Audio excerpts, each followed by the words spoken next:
étions où? Je ne me souviens Au plus. début. Alors, je recommence, comme ça je ferai un petit coup du film. Donc, bienvenue sur le Flash Terroir, à la Bastide Saint-Maurin, à Ensuite, dans du Luberon. Donc, nous sommes avec Jacqueline et Bernard Vittorio. Donc, Bernard, juste devant vous, qui va vous expliquer un petit peu la propriété et l'histoire de cette création et de la distillerie. Et puis, c'est des chambres d'hôtes aussi.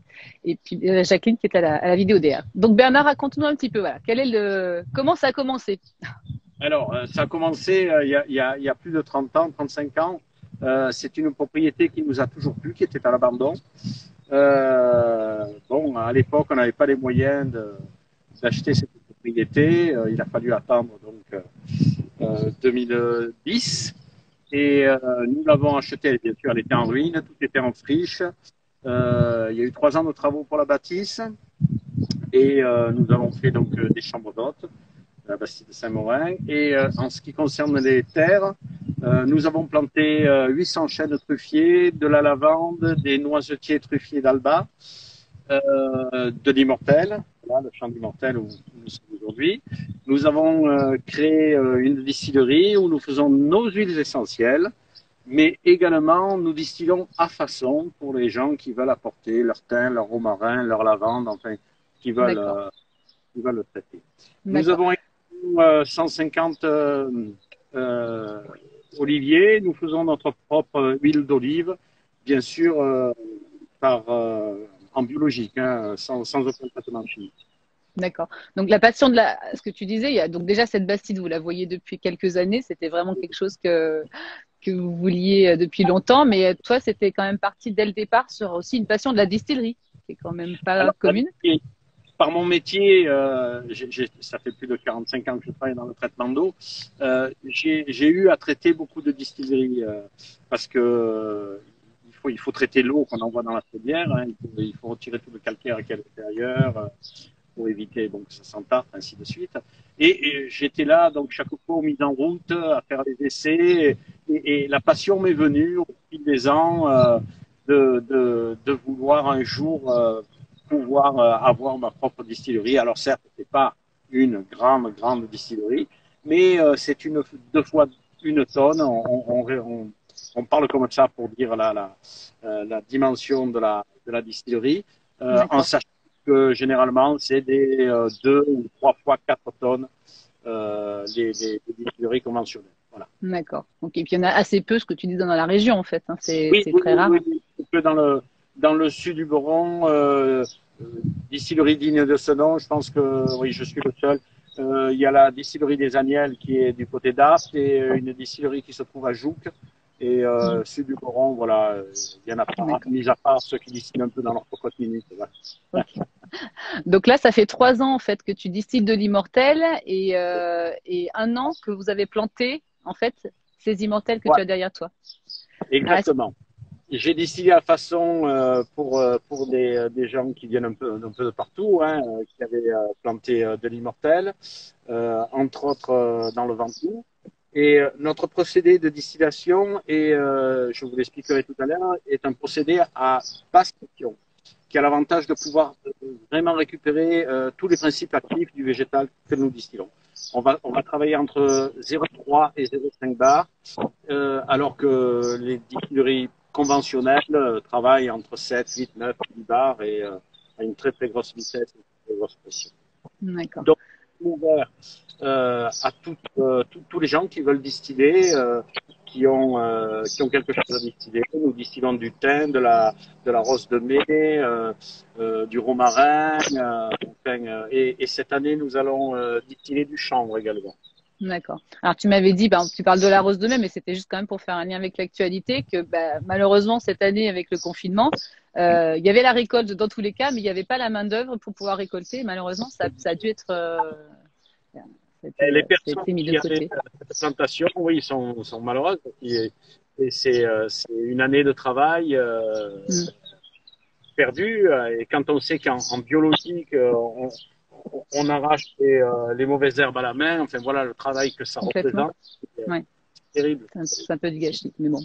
Ouais. Alors montre-nous un petit peu ces immortels là, puisqu'on est là aussi pour l'immortel. On veut Voilà. découvrir les vertus et le Ah, secret. elles sont différentes. Alors, cet immortel-là, n'est pas la même immortelle qu'on trouve tout à l'heure. À l'état sauvage. L'état sauvage. Hein. Elle est différente. Celle-ci, c'est l'Helichrysum italicum. Elle a des propriétés bien spécifiques. Ce qu'on recherche dans une immortelle, on recherche à avoir une partie du produit qu'on extrait, l'acétate de néryle. Il faut en avoir plus de 30% pour avoir une qualité excellente. Il faut que dans d'autres pays où ils n'ont pas ce biotope, où ils n'ont pas cette terre, l'ensoleillement, ils arrivent à sortir entre 8 et 12% d'acétate de néryle. Ça n'a rien à voir avec. Donc, on appelle communément la Corse, parce que, bon, bien sûr, la Corse en a énormément et elle a des vertus fabuleuses. Ce que nous recherchons, vous utilisez, tu m'as dit, aussi bien en fait la fleur que la tige. Oui. Voilà. Donc, ça, c'est une plantation qui a un an, un peu plus d'un an. Elle doit avoir 13 mois, 14 mois. Et vous voyez, ça pousse très très bien parce qu'elle se plaît là, le biotope est parfait pour elle. Donc, qu'est-ce que nous allons avec on va couper toute cette partie-là. La tige de la est ici. Je vais vous montrer. Voilà. Jacqueline, est-ce que tu peux un petit peu peut-être te rapprocher un tout petit peu, s'il te plaît? Merci. Voilà. Nous allons donc distiller toute cette partie-là. Parce que là, la fleur n'est pas ouverte, celle-là, contrairement à celle-là. Vous voyez la différence. Donc, quand tout va être ouvert, on va pouvoir couper et distiller. Et vous voyez également ici, j'espère que vous le voyez, que vous avez d'autres départs de fleurs, de bourgeons. Et ceux-ci aussi vont être distillés et ils vont nous donner, bien sûr, une très très bonne huile essentielle. Il ne faut pas descendre plus bas. Si on arrive sur le bois de l'année dernière, on risque de tuer la plante. Il faut couper que le bois de cette année. Voilà. D'accord. Ok, très bien, super. Bon, on va peut-être aller faire un petit tour vers la distillerie maintenant pour que tu nous montres. Alors, oui, bien sûr. Que tu nous montres un petit peu la bête. Ah, un petit chat qui est parmi nous. Alors, tu disais Bernard aussi que, il y a une petite histoire avec ta grand-mère, c'est ça, par rapport à l'immortel. Alors, je suppose que c'est peut-être des histoires communes dans la région, je sais pas. Moi, pas dans le Forez, mais. Alors, on a à l'état sauvage, on a de l'immortel, bien sûr. Ouais. Et avec ma grand-mère, quand j'étais gamin, on allait ramasser l'immortel. Et elle appelait ça le curry provençal et elle s'en servait donc dans la cuisine pour parfumer. D'accord. Bon, il y a pas mal de cuisinières là qui nous suivent. Je pense que vous connaissez peut-être déjà ou pas. Vous pouvez mettre si vous l'avez déjà utilisé en cuisine. Voilà. Donc là, on parle pas de l'immortel effectivement. Qui apporte toutes ses vertus. Alors, est-ce que tu peux nous dire un petit peu, peut-être Jacqueline, tu nous entends? Est-ce que donc tu disais l'immortel en fait, c'est vraiment assez riche en fait. C'est pas juste pour le marketing. C'est vraiment quelque chose. Ah oui, ça a des vertus anti-inflammatoires très puissantes. Les vertus la principale vertu, c'est l'anti-inflammatoire. Ok, d'accord. Ouais. Ok. J'ai vu pour les bleus également, tu disais aussi, il y en a qui l'utilisent en masque pour les cheveux, c'est ça? Oui, effectivement, on peut en prendre une noisette, on la chauffe un petit peu dans les mains. Un petit peu. Et on l'enduit, sur les cheveux, les personnes qui ont des cheveux assez bouclés, etc. Elles retrouvent une souplesse et on enlève toute la sécheresse, justement, des boucles. C'est fabuleux. Okay. Et l'odeur est vraiment très agréable. Moi, j'étais surprise hier. C'est un peu herbacé. Il y a un peu de citron aussi. C'est très, très agréable. Ouais, complètement. Allez, Bernard, c'est à toi. Donc, explique-nous un petit peu, comment ça marche, la distillation? Alors, un des éléments principaux, c'est la chaudière, bien sûr. Cette chaudière va nous permettre donc de produire de la vapeur. Et parce qu'on fait une distillation par entraînement à la vapeur, voilà le terme exact. Donc, cette chaudière est alimentée par une eau, c'est très important, l'eau qui va l'alimenter, est alimentée par une eau qui vient d'un fourrage qui se trouve à plus de 120 mètres de profondeur, 127 mètres.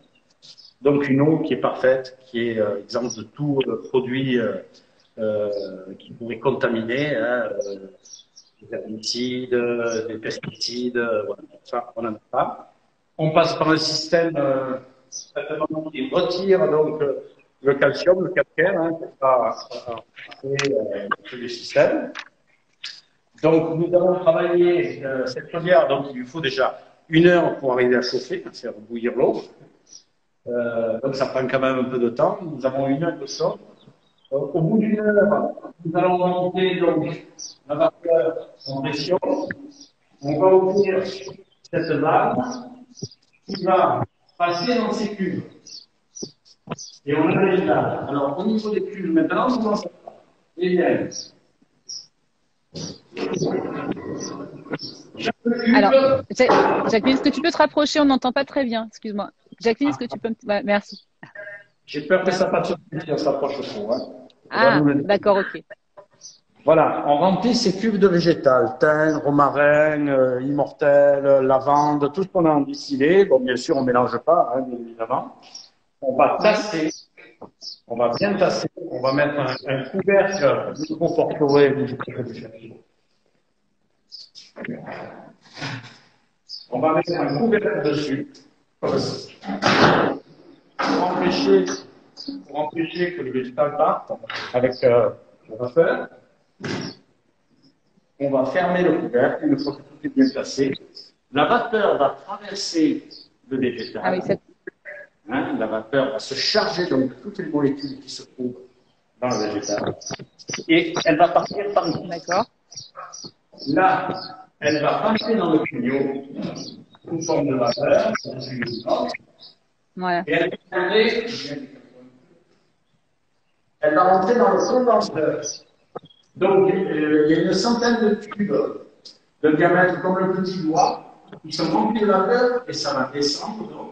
Et à contre-temps, on a l'eau qui vient du fromage qui est à peu près à 15 degrés, qui tourne tous les tuyaux et qui va faire condenser cette vapeur, qui va donc, en la condensant, transformer en liquide qu'on appelle l'eau primaire. Alors, ça arrive. Ça coupe pas trop. Est-ce que vous entendez là? Je sais pas si ça coupe un petit peu. Nous là, c'est bien. Hein. Ouais, ça va? Ok. Oui, oui. La bouge plus, c'est vrai que ça capte mieux. C'est bon, merci.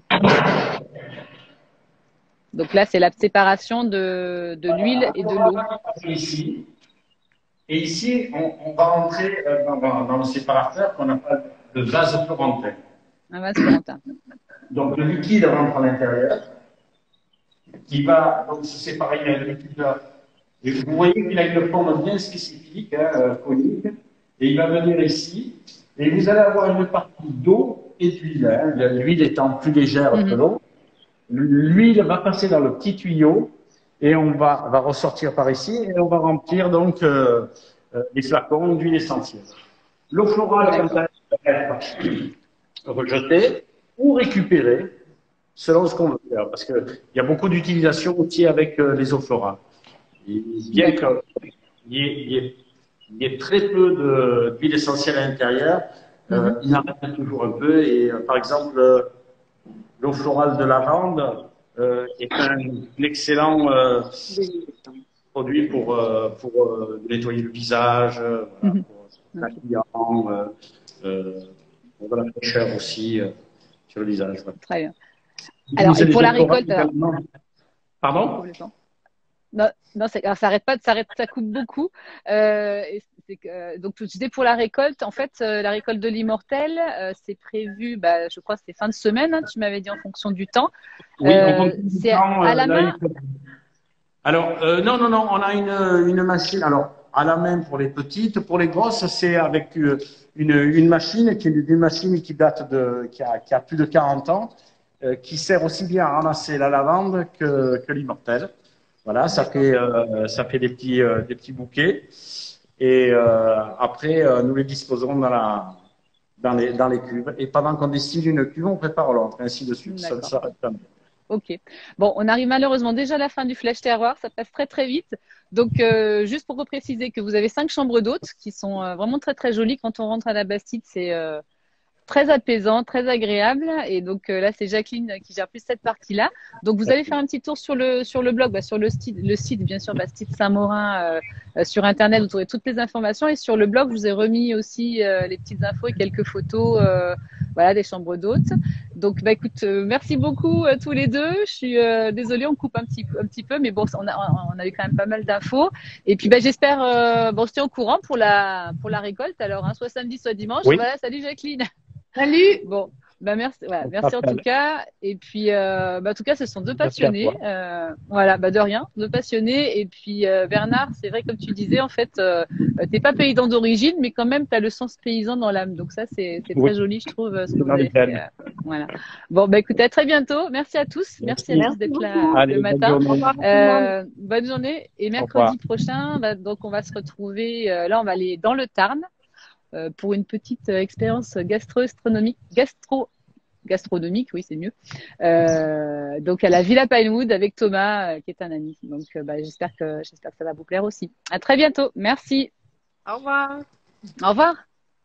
Ah zut. Ah oui, bah, je vous montre quand même mes petites immortelles. J'avais fait une petite mise en scène.